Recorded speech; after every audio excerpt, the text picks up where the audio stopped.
কারো কারো ক্ষেত্রে বীর্য তৈরি হবে ঠিকই, কিন্তু বীর্য মানেই কিন্তু স্পার্ম না।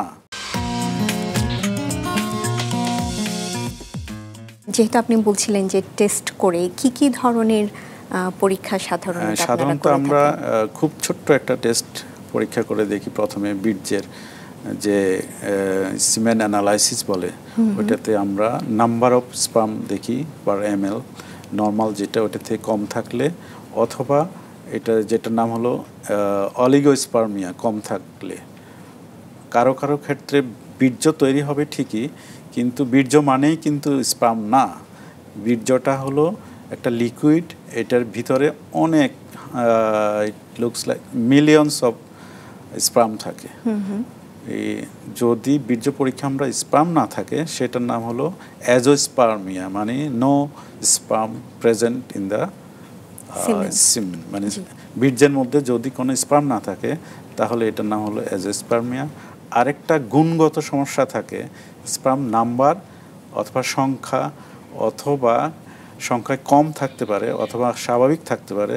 সেটা থাকা সত্ত্বেও স্পার্মের শুক্রাণুর গঠনগত সমস্যা থাকতে পারে, যেমন সেটা মাথাটা কম ছোট, লেজটা ছোট হইতে পারে, অথবা এটা যে মোটিলিটি বলি আমরা, এটা হাঁটার চলাফেরার যে বৈশিষ্ট্য, সেটা সক্ষমতা কম থাকতে পারে। যদি সক্ষমতা কম থাকে তাহলে আমাদের মেইন টার্গেটটা হলো কিভাবে আমাদের যে বাচ্চাটা তৈরি হয়।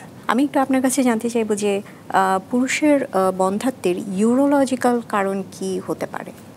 যেসব কারণগুলি ইউরোলজিস্টরা চিকিৎসা করেন অথবা ইউরোলজি ডিপার্টমেন্টের ডিজিজের সাথে রিলেটেড। যেমন আমি প্রথমেই বলবো যে আনডিসেন্ডেন্ট টেস্টিস নামে একটা ডিজিজ আছে, যেটা জন্মগতভাবে আমাদের অন্ডকোষগুলি পেটের ভিতরে তৈরি হয় এবং জাস্ট জন্ম হওয়ার আগেই সেই অন্ডকোষগুলি আমাদের পেটের ভিতর থেকে স্ক্রোটামে, মানে আমাদের যেখানে অন্ডকোষ স্বাভাবিক অবস্থায় থাকে সেখানে নেমে আসে।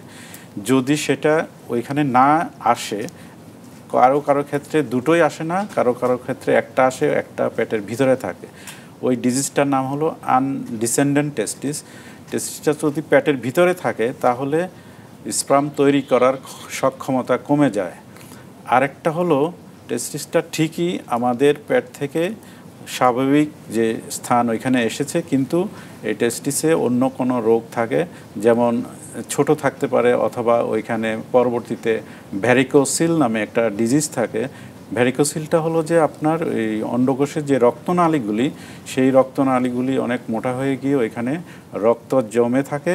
এই রক্ত জমে থাকাতে ওইখানে লোকাল যে তাপমাত্রা সেটা বৃদ্ধি পায়, এবং সেই তাপমাত্রা বৃদ্ধির জন্য আমাদের স্পার্ম অথবা শুক্রাণু তৈরি হওয়া এবং শুক্রাণুর জন্মগত ত্রুটি থেকে তাপমাত্রা বেশি থাকার জন্য জন্মগত ত্রুটি হয় স্পার্মের, সেই জন্য বাচ্চা হওয়ার সক্ষমতা কমে যায়।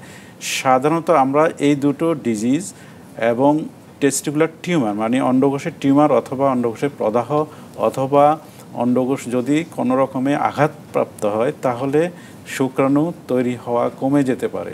এই সমস্ত রোগগুলিকে আমরা urological disease of sperm low count বলতে পারি।